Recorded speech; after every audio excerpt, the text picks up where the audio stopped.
علمتنا مدينة الخبر أن تتفاعل بين الحين والآخر مع حملة صدى الملاعب لا للتعصب. قبل كم شهر أقامت مباراة ودية بين الإعلاميين والرياضيين هدفها طبعا نبذ التعصب والعنف في الملاعب. اليوم اختار أهل الشرقية طريقة مختلفة تصل إلى عقول الأطفال وطلاب المدارس. زميل طلال غامدي صاحب دائما الأفكار المبدعة بينقلنا شو صار في الشرقية، وعمار علي على المونتاج.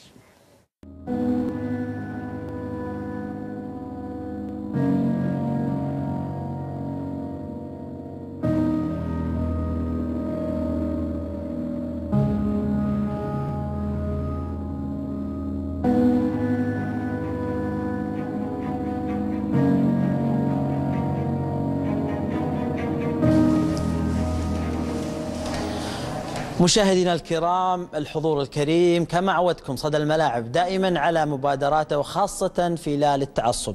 يسرنا اليوم أن نقدم لكم هذا المشهد والخاص في لا للتعصب. ايه تذكر ايامنا الحلوة، ايام ما تنسي. اي والله احمد ربي ان رزقني باخ مثلك. انت اخوي اللي ما جابت امي. الله يسعدك ان شاء الله. والله من امس مصدع وما نمت. فيك شيء يا ولد؟ لا عادي بس صداع. اوديك المستشفى؟ خل نروح نفطر الحين ما عليك نروح ان شاء الله. يلا مشينا. يلا. اوه والله كان فضول. كثر الله خيرك اليوم على الاكل. عافية. وان شاء الله بردها لك لغاز الهلال.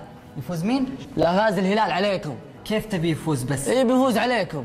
حنا اكثر البطولات. بالله دز. التاريخ عندنا. تاريخ الهلال بالنصر. يا ابوي مين النصر اصلا؟ شوف ترى النصر مين النصر؟ تعرف العالميه. كله يفوز عليك. كله فايز. زين لا تغلط. لا تمد يدك. طيب بمد يدي. زين بس يا شباب، هلالي. ليش التعصب؟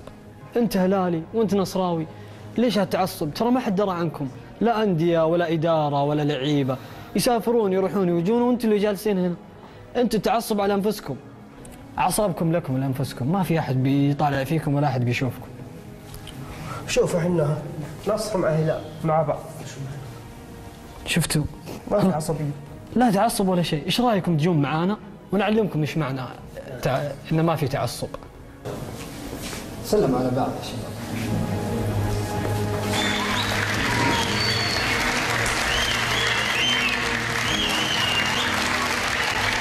بصراحة شاهدت اليوم مشهد أكثر من رائع، قمة في كل السيناريو، شحناء التعصب، وفي النهاية أتى ناس عندهم حكمة، عندهم عقل، عندهم وطنية، لبسوا الزي النصراوي والهلالي، وكان عندهم مقدرة وأصلحوا الشحناء والتعصب اللي دار بين زملائهم، بل أخذوهم معهم إلى الملعب. يا إخواني يا شبابنا يا كل الأطياف الرياضية، عندنا كم نادي وعندنا كم مناطق، يجب علينا دائما وأبدا نتجه إلى الملعب، نكون إخوة، وبعد المباراة إخوة وحبايبي، لا بأس خلال 90 دقيقة فليكن ما يكون تشجيع، لكن بعدها نطلع، ولا مانع أن نذهب جميعا بسيارة واحدة، الهلالي والنصراوي.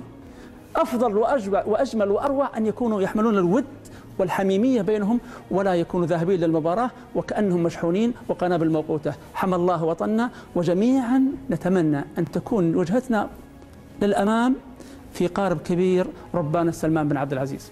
أشكر برنامج صدى الملاعب على هذه البادرة الطيبة التي أقامتها في مدرسة عمر المختار الابتدائية بالقبر، وهذه شراكة مجتمعية بين وزارة التعليم وبرنامج الرياضة على نبذ التعصب، سواء كان هلال ونصر أهلي واتحاد.